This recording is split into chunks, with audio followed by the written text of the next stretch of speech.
પોપટભાઈ આહિર એટલે કે કળિયુગના સાક્ષાત વિષ્ણુ ભગવાન ભરૂચ નજીક રાણપુર વિસ્તારમાં એક બેન ખરાબ હાલતમાં મળી આવેલ, જેમાં પોપટભાઈ આહિર આ બેનને નામ પૂછવાનો પ્રયત્ન કરી રહ્યા હતા.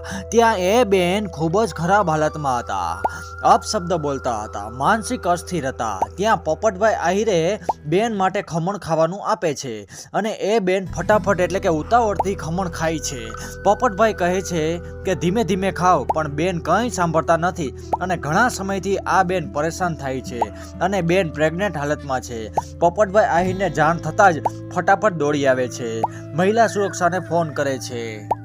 પોપટભાઈ ત્યાં નજીકમાં એક ભાઈને પૂછે છે, જીગરભાઈ નામના વ્યક્તિને. જીગરભાઈ જણાવે છે કે 5 થી 6 મહિનાથી જોઉં છું, મને થયું કે બહુ ખરાબ હાલતમાં છે. એટલે જીગરભાઈ વિડીયો ઉતારીને પોપટભાઈને મોકલે છે. રાત્રે ઠંડીમાં આવી જ હાલતમાં હોય છે. બહેનની ઉંમર ખૂબ જ નાની છે. જણાવતા લાગે છે કે પ્રેમમાં દગો મળ્યો હોય તેવું લાગે છે. બેનને પોપટભાઈ આહિરે પૂછવાનો ઘણો પ્રયત્ન કરે છે, પણ બેન કંઈ જ બોલતા નથી. થોડીવાર પછી પોલીસની ગાડી આવે છે અને બેનને આશ્રમમાં મોકલી આપે છે.